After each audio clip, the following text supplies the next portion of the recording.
साथियों, जैसा कि आप लोगों का क्लास 11 से इकोनॉमिक्स यानी कि अर्थशास्त्र का पेपर आज यानी कि 29 अगस्त के दिन होने जा रहा है। तो यह वीडियो आपके लिए काफ़ी इंपॉर्टेंट होने वाला है क्योंकि बिल्कुल ओरिजिनल पेपर है। देखिए विषय कोड आपका 324 है, टाइम 1.5 घंटा का मिला, 50 मिनट का एग्जाम होगा। मैं इसी वीडियो में आपको जो है ऑब्जेक्टिव के साथ में सब्जेक्टिव दोनों का आंसर की बता दूंगा और PDF के रूप में डाउनलोड करने के लिए सिखा दूंगा। ठीक है, अगर आपका एग्जाम हो चुका है तो आप लोगों को आंसर की मिलाना है, अगर नहीं हुआ है तो आपको जो है डाउनलोड लिख लेना है और एग्जाम में छाप देना है। चलो 25 क्वेश्चन बनाना है, आपको पहले से पता होगा। देखो पहला क्वेश्चन बोला कि किस देश की GDP अर्थव्यवस्था के निम्नलिखित क्षेत्र में से प्राप्त नहीं होती है। तो पहला ऑप्शन ये हो जाएगा प्राथमिक क्षेत्र से प्राथमिक क्षेत्र से नहीं होगा, किस क्षेत्र से प्राप्त नहीं होती है ना। तो ये पूछा, तो ये प्राथमिक क्षेत्र निम्नलिखित GDP निम्नलिखित में से किस क्षेत्र से प्राप्त नहीं होता ना।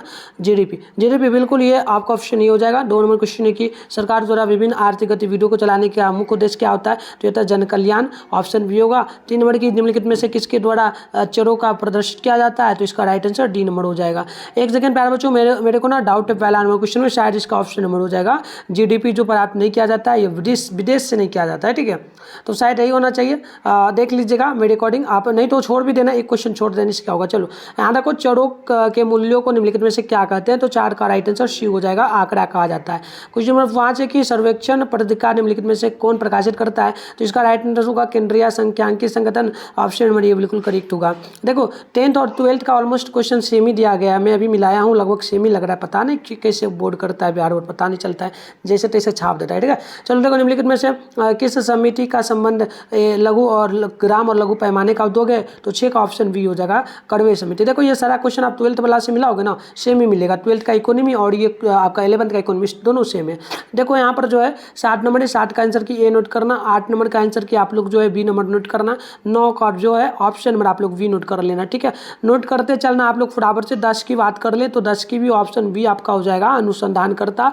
और देखिए आंकड़ा संग्रह करने की कितनी आधारभूत विधियां हैं। तो आपको 12 का भी याद रखना है, ऑप्शन होगा लगभग 2 विधियां होती है। 13 नंबर की बात करें, निम्नलिखित में से कौन आयोग का लक्ष्य नहीं था। तो बिल्कुल यहाँ पर नोट करना है, इसका भी नंबर करेक्ट होगा। और समानता का नेक्स्ट क्वेश्चन आपका है 14 की किसी अर्थव्यवस्था का केंद्रीय समस्या कौन है। तो देखो केंद्रीय समस्या इनमें से सभी हो जाएगा, ऑप्शन डी आप लोगों को 14 नंबर का जो है, एक सेकंड, ये हो जाएगा क्या उत्पादन करे। ठीक है, यही सबसे बड़ी समस्या है। ठीक है, और आगे बढ़ते हैं। यहाँ पर 15 का आत्मनिर्भरता का अर्थ निम्नलिखित में से किसे कम करना है। तो आप नोट करेंगे, देखिए 15 है ना, ये आपका डी होगा, इनमें से कोई नहीं। ठीक है, आगे बढ़ते हैं। नेक्स्ट क्वेश्चन आपका यहाँ पर जो ना 16 है कि देख लीजिएगा, इसका राइट आंसर जो है ऑप्शन सी होगा। चलो आगे बढ़ते हैं 17 की ओर। तो 17 का बिल्कुल करेक्ट आंसर ऑप्शन सी होगा, 5 करोड़ के करीब।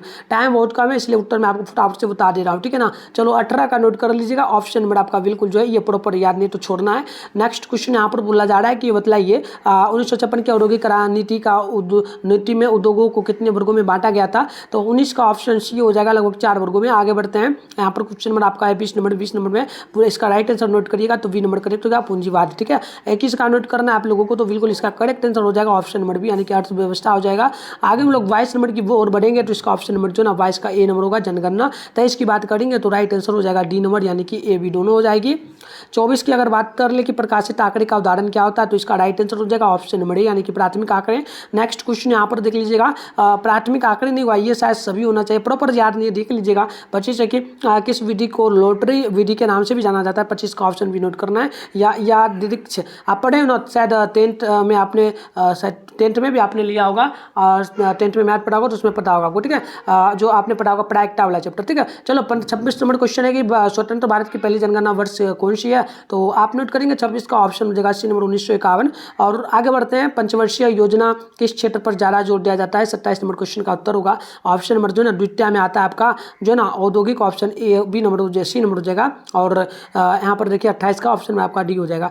तो ये आपको मैंने ऑलमोस्ट 25 क्वेश्चन बनाना था, मैंने बता दिया। सब्जेक्टिव की अगर बात करें तो इसमें देखिए पहला क्वेश्चन है कि इसमें आपको 5 क्वेश्चन बनाना। ठीक है, पंचवर्षीय योजना के 2 लक्ष्यों को बताएं और 2 नंबर के किन्हीं 2 आर्थिक प्रणालियों के नाम लिखे। 3 नंबर के आर्थिक सहाय जो ना सहायिकी में से आपका क्या तात्पर्य है। 4 नंबर के आंकड़े के संग्रह के 2 उद्देश्य को लिखे। 5 नंबर की प्राथमिक और द्वितीयक आंकड़े में काय के उदाहरण। तो लगातार 1 नंबर से लेकर के 5 नंबर तक जो क्वेश्चन है मैं उसका उत्तर आपको दूंगा। और आगे बढ़ते हैं लॉन्ग क्वेश्चन की ओर। तो इसमें आपको 3 क्वेश्चन बनाना है। पहला क्वेश्चन 11 नंबर की भारत में भूमि सुधार की आवश्यकता क्यों पड़ी। और दूसरा है 12 नंबर की द्वितीयक आंकड़े का संकलन की विधियां क्या है। और 13 13 नंबर की औद्योगिक नीति प्रस्ताव 1956 की प्रमुख विशेषताओं को लिखो। तो इस प्रकार से सारे क्वेश्चन का उत्तर मैं आपको चलिए पीडीएफ के रूप में डाउनलोड करने के लिए सिखाता हूँ। आंसर की डाउनलोड करने के लिए आप अपने फोन में गूगल को जल्दी से ओपन करो, सर्च बार के आइकन पे क्लिक करो। अभी आप लोग इस चैनल पे जो वीडियो देख रहे हो, इस चैनल का नाम है मिठुन स्टडी सेंटर।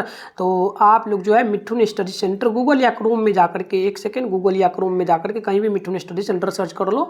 इसके बाद ऊपर करोगे फर्स्ट में आपके सामने मिठुन स्टडी सेंटर का ऑफिशियल वेबसाइट मिलेगा, इस पर क्लिक करना है। इस प्रकार से आप इंटरफेस ओपन होगा, आराम से स्क्रॉल डाउन करके नीचे आओगे। मैं जल्दी से बता रहा हूँ, आप लोगों को आना है आराम से, ठीक है। देखो क्लास 11 लिखा मिलेगा, यहाँ पर बिहार बोर्ड क्लास 11 फर्स्ट में एग्जाम फर्स्ट में लिखा हुआ मिलेगा, इस पर क्लिक करोगे। अब यहाँ पर आते ही रिफ्रेश पेज को कर लेना, नहीं तो आंसर की नहीं दिखेगा। मैं पहले ही बोल दिया, आपका मर्जी करोगे तभी दिखेगा।